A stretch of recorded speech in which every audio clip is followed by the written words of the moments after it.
Welcome to a brand new season of the Youth Academy Road to Glory. It's season 2 in the Premier League and season 6 all told. We have new kits, one of which you can see on your screen there. We've upgraded the stadium again. We've brand new fan objectives, of course, and we're looking to sign some new players in this transfer window, potentially bringing back a former player. So keep your eyes peeled and your ears open and your comments section ready to be typed in, because I'm going to need your feedback as we move throughout the course of this first episode of Season 6. We start the season with a pre-season tournament that we'll work our way through. We won't finish the transfer window today because I want your feedback on a potential new signing with regards to a former player maybe coming back to the club. We'll get to that in due course. If you're looking forward to this 6th season as we look to try and kick on from last year, then please do drop the video a like and make sure you're subscribed to the channel. You won't miss out on any further content. So, next season in the Premier League, we want to go one step further. Maybe multiple steps further. Objectives from our board, Youth Academy-wise, we'll be able to do that. 3 clean sheet streak in away games. That's all competitions, not just in the Premier League, so that's doable. A crucial first team midfielder. Put a pin in that one. Financially, we'll make profit, I'm sure. With regards to league finish, they want mid-table and FA Cup round of 16 again. Now, we got to the round of 16 and beyond in the FA Cup last year. And in the Premier League, we finished mid-table last season. Now, what we want to show you now is the fan objectives for this new year. And those fan objectives are, as you see them on screen, Daniel Wagner has challenged me to take 12 points from the Big 6 clubs this season. Of course, in our first year in the Premier League, we simmed the majority of the games against the Big 6 to give a more realistic outlook on our overall league position. This season, we'll be playing the Big 6 clubs, and we have a challenge in front of us with regards to how we do against them. We finished 14th in the Premier League last year, so Badman Baxter would like us to improve on what we did last season. We'd like to do that anyway, but with it being a Youth Academy series where we're not able to just go out and sign 88 rated players whenever we like, it is a slower progression curve, so 14th or 13th or higher is the aim. Top half would be great. If we're somehow able to qualify for Europe, that'd be insane. Salty Flower would like us to take 10 points from the newly promoted sides from the Championship to kind of establish ourselves at Premier League level now. If we came up, stayed up, and now can beat those that have followed in our footsteps, then that shows that we are absolutely capable and ready to be at this level longer term. The 3 clubs that came up were Wolves, Bournemouth, and then West Bromwich Albion via the playoffs. Cameron says score 5 goals in the Premier League with defenders this year. Goals from set pieces from defenders did dry up last season, so building on that, Cameron has picked up on it and would like us to do better this year. Similarly, Stoffer Borgeren would like us to get double-digit goal contributions from 5 players this year. We were a 2-man team last season with Salinas and Edwards leading the way. Fleming was able to chip in with a number of assists as well. We had 3 players get double digits with regards to goal contributions last season. But if we want to progress, we're going to need more players to be offering more goal contributions and get performances from throughout the squad. So 5 players with double goal contributions this season for Stoffer's fan objective. And then the final one from Liam is keep at least 10 clean sheets in the Premier League. Now, you'll recall last year in the season finale, we noticed that the Golden Glove winner had single-digit clean sheets. So Liam's picked up on that, when in real life it's 14, 15, 16, etc. And this season would like Ruben Richardson to keep 10 clean sheets at least. And I think we're capable of doing that, provided we improve in the right areas in the team. Now, those areas that we're looking to improve in are as follows. Left back, Barry Knox, 74 and peaked, and has been for a little while. I'd like to improve at left back. I have options for you there. I am looking to improve on backer. Captain currently, although Edwards, I believe, is going to take the captain's role now. Backer is someone that I'm looking to improve on in the starting lineup. He will drop to the bench as we now have lost Lavery, who's moved on. His frustrations at lack of first-team football were understandable, and we have allowed him to move elsewhere. So I'm looking for a new centre-back. Again, put a pin in that one. And then, with regards to central midfield positions, Samaras and Bustamante have both now peaked. We have the option to move Novak deeper to a centre mid. I am looking into doing that, because as you can see, he compares relatively favourably with both those players already in that centre mid spot. And with Edwards doing so well in the cam role, he's not going to start at cam, but maybe he gets a boost to start at centre mid. We have wide players currently that are now being added to by Stanley Lyons, who's returned from loan. He may even stand the chance of getting into this starting lineup in the not too distant future, but Fleming was our third best player last year with regards to goal contributions, so despite being lower rated, he keeps his starting spot for now. We're obviously looking to make Jacek Wilk a striker, and that will be done in a few weeks' time, so I'm quite happy with that. So the main areas of concern at the minute are centre-back to replace Baka, left-back to replace Knox, and centre-mid to come in ahead of Samaras and Bustamante. Now, because it's obviously regen only, I can't ask you guys for names, but what I can do is ask you guys for your preferred options from the names I have on my shortlist that we've been able to find in save. Now, Sofian Sissoko is right-footed and a right-back by default, but physically he looks decent. Technically, he's not great, can certainly improve. I don't know if he would improve. I don't know if he's peaked at 74. He hasn't grown for a little while since we've had him on our shortlist. Then elsewhere, we also have Patrick Boyle, who is a former player of our own, but he too, I believe, has peaked. So I'm unclear or unsure as to whether to go to Patrick Boyle as a former player. Now, Alberto Romero is continually growing, isn't first team at Premier League Crystal Palace. In fact, Palace got relegated, didn't they? Palace went down, so he's now a championship player and not first team, but 77 rated, and as far as we can recall, still growing at 19 years of age. Alberto Romero is my primary focus at left back.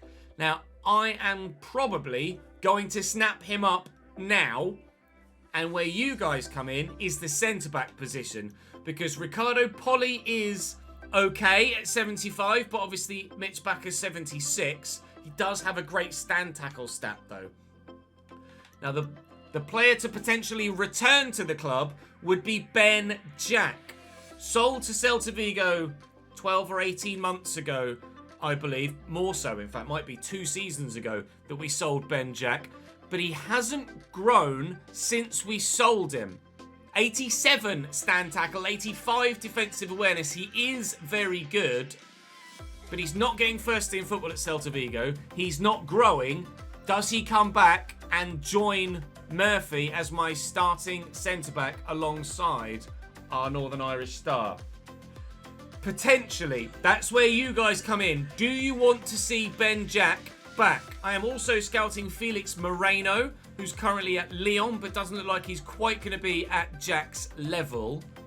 So maybe there's an option there. We do have Pape Sarr, who's 6'7", down as a CDM, but would certainly be just as good at centre-back.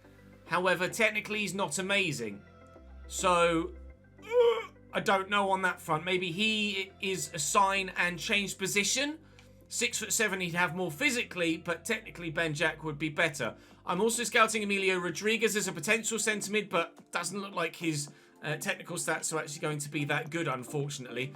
With regards to centre mid role, we also have Ismael Osorio, but he doesn't look like he's going to be spectacular. He's certainly not better than anyone we've currently got. I'm also having a look at Artur Maurice, as well as someone I can maybe drop back to a centre mid role from a further forward cam role, but again, technically not sure if he's going to be that good. That's what I have on my shortlist at present. Now, you guys are going to want to see this. In the Youth Academy, we have definitively a future world beater on our hands. Felipe Rodriguez, 92 to 94 potential. He will be the best in the world in the future of this save. So I'm going to call him up and I'm going to loan him out. I'm also going to do the same with Navarro, 82 to 94 potential for him. And equally, Alvarez at left back, 84 to 94 for him. Tempted to leave Diogo Ferreira in my youth academy for now, as he's only 60 rated. But these guys are coming up and are going out. Specifically, Felipe Rodriguez, 92 to 94 potential. Are you kidding me? Right, I'm going to start advancing through the window now. We've already done the board development. That's gone very well indeed. Start advancing through the window now. And we'll be looking at getting some scout reports back. I've got scouts out looking at a couple of other players that aren't on the shortlist as well. And my youth scouts are now out looking in 2 new countries as well. We're looking in the United States, some North American talent. And after minimal luck in Nigeria, we're trying our luck in the Ivory Coast. And we've got another couple of months worth of scouting to be done in Australia before we rethink what we do with Mikhail. Portland Timbers a bid for Roach. We're happy for him to go permanently. See, Jacek Wilk is being trained at striker, so he will come in and fill that striker role as soon as we possibly can. We have a potential to be special striker, as you've seen, and we also have a potential to be special Brazilian centre-back too. Francisco da Costa is potential to be special at centre-back. He's currently 71 rated, so he's not quite ready to step up yet, unless you feel like he should.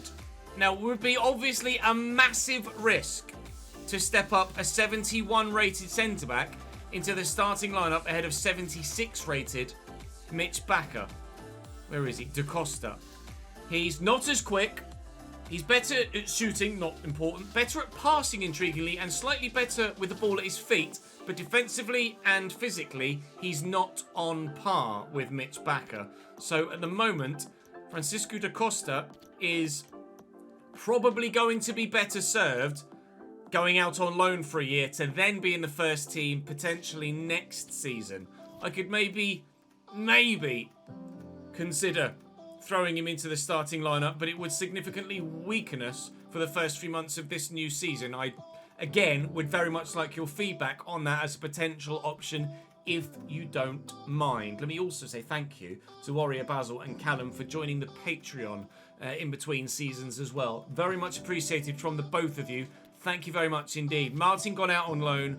Roach has been sold. And when we get to the get to the first game, I can show you our new kits when we get there. Felix Moreno, 72 at centre-back. It's just not good enough, unfortunately. Emilio Rodriguez, 71 at CDM. Just not good enough, unfortunately. And Artur Morris is 72 as a cam and would probably not be any better as a centre mid either. So, unfortunately, he too is not an option we can look at right now. Right. Now, this is what I thought might happen. We've had a bid come in from Arsenal for Helder Ferreira. Now, Arsenal finished where in the Premier League last year? That's going to be important. If they're, for some reason, not in Europe, then we could consider keeping him at the club. Let's have a look. Premier League table, where did Arsenal finish? 5th. Europa League Arsenal, 5th. Ferreira is great, but I have said for a while, he's not been spectacular.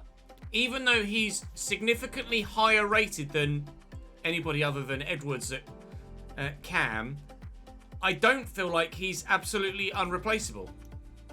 He's definitely a player that I could comfortably replace, and I would certainly be open to negotiating that with Arsenal for a significant fee. They've bid 33.5. I reckons I could get up to... So they've bid 34.8. His value is 33.5. They reckon I could get up to 56. I will not sell. Obviously, I am inclined to sell. I should be looking to sell, but I will not sell for anything over 42. Arsenal, he is my joint highest rated player. They've already counted at 41.2. So if I can get over 45 for him, then that is absolutely banging, and we should do that. 42.8. I said I'd sell for over 42. So £42.8 million, that is accepted. And our right back looks like he may well be on his way to play European football, which for us as a club is probably still 2 or 3 seasons away. If we were thinking we were going to challenge to get into Europe for next year, then I'd have been more inclined to decline that and keep him at the club. But with the situation as we are right now, I don't think I can really turn Arsenal down in this scenario. He is the joint best or joint highest rated player at the club, would rather understandably be looking for a step up in quality of teammate and quality of improvement in his career, and I think I'm inclined to let him get that step up. Now then, Mikhail is back from Australia. We will still look to go to that side of the planet, so to speak. However, we have scouted Japan before. We have not scouted the Republic of Korea. Let's see what we can get from South Korea with regards potential new signings there. I'm intrigued by Cooper. He's only 66 rated, but he's got pace and he's got tackling ability. And I wonder whether Harley Cooper, with some first team exposure, might grow tremendously well. He's an exciting prospect as well. He might be someone that could come in and really liven up the competition for that particular role. Now, I could go out and sign Sofiane Sissoko. That could be a thing that happens in the short term, and we loan out that young right back Cooper. I'm not going to go for Boyle. I do definitely want Alberto Romero though, so I'm going to go and look to sign him now. 12 million is his value. They reckon I could get him for about 13.4. So I'm going to have to pay a little bit more than his valuation probably, but this would be an improvement in that position in the squad, and I said right from the off that he was absolutely someone I wanted to bring in. And for £13.5 million, a deal has been agreed with Patrick Vieira. Alberto Romero in for £13.5 million. That does mean then that on the right-hand side, on the left-hand side of our defence, Knox is no longer available. However, Knox could potentially move to right-back if Ferreira agrees that move away, but I am more inclined to keep Knox as a backup. In fact, I'm going to do that. Keep Knox as a backup, and what we could do, as has been brought up by live chat, is actually still look to loan out young Cooper and get him the first team football he needs, and actually sign the guy we have on our shortlist currently. Here is Jenkins leaving. We don't care about him. See you, Lee. Toodle pip sunshine. He just fell off. He could have been so good, Lee Jenkins, but he just decided he didn't actually care enough to actually grow as a player. Nicholas Cortez, right mid, 75 rated. I'm going to say no there. Branco, 1 year loan deal to Royal Antwerp for Pedro Branco. Absolutely agreed. Let's get that done. Right. We're nearly at the first pre-season game of the season, so you guys can see all of the other all of the other kits that we have. But Helder Ferreira has gone to Arsenal for £42.8 million. He is out, meaning that I probably should go and sign a certain Sissoko at right back if we're going to look to loan out our other youngster. And if we can concentrate on Sissoko's technical stats, then absolutely this could be a winner for us in the longer term. No, you're not having Yasik Vilk. Thank you very much. I will give you a little bit more money to try and sweeten the deal, and the deal has indeed been sweetened. Hibs are willing to negotiate even, if you say it the way that it's supposed to be said. Sofiane Sissoko, the Malian, might be about to join us from the SPL. Salary-wise, he's not on much, but with us being a Premier League side, I will offer him a sizable improvement. And indeed, that sizable improvement has been enough to convince him to join.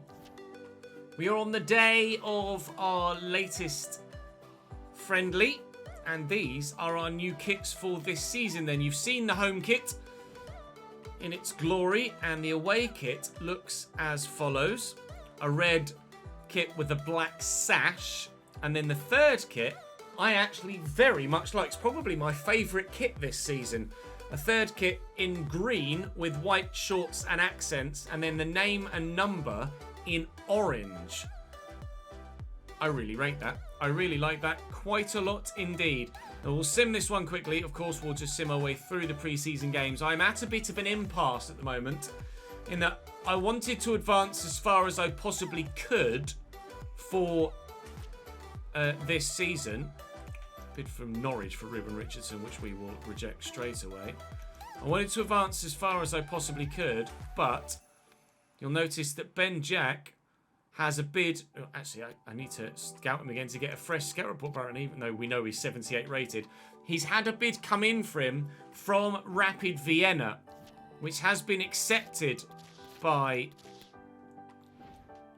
Celta Vigo. So I'm apprehensive to move any further forward, because if you guys want me to sign him and he moves to Rapid Vienna, I can't really do much more, can I? So I might have to call this first episode short, because I want you guys in the YouTube comment section to decide on whether we do or do not bring in Ben Jack back to the club. Now, my scouts are not yet bringing back players of fantastic quality with regards positions I'm wanting to improve in.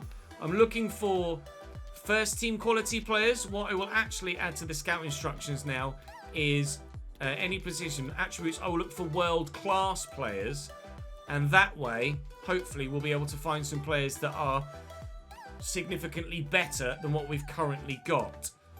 I might not be able to sign them yet, but it would at least put on our radar players that are good enough. Yeah, first team quality. I'll do that as well. Oh no, I already am doing first team quality. Forgive me. So we're looking for first team quality players, and we're looking for. Actually, I'm gonna have to adjust the age range on that as well, aren't I, to ensure that we get youth players through. So let me adjust the wage. Adjust the age on those, and hopefully we'll be able to find some significantly improved generated players to add to the squad that are hopefully going to significantly improve us, specifically in the centre-back and centre-mid roles. I might be able to find, by changing the age range on this first team quality, I might be able to find someone that is significantly better than Ben Jack. We might be able to find someone that is, for example, 80 rated or 82 rated. So there may well be players that are going to pop up on our radar that are better than what we currently are looking at. So Ben Jack, whilst it might be an idea and it might be a bit romantic to bring back a former player, he hasn't grown in the 2 years since we sold him, and there may be better options out there. I don't know which way I lean on Ben Jack, and that's why I'm asking you. Comment section, leave your comment. Thumbs up other comments that you agree with so that the more favoured opinions rise to the top, and then we can take it from there. But there will be no more action today for this save, because I don't want to lose your opportunity to have the impact in the transfer window that I always like to try and ensure that the YouTube comment section has. You guys come first, and obviously the live feedback I get is in addition to the YouTube comment section. So you guys have the majority shareholder vote, so use that to your advantage. Thank you very much for watching. Join me live if you want to have an impact on other things around the save in due course, of course. So follow me on Twitch, link in the description down below. Make sure you subscribe to the second channel for continued Southampton career mode stuff and Formula 1 stuff too. But for now, for this save, that's all till tomorrow. I'll see you then.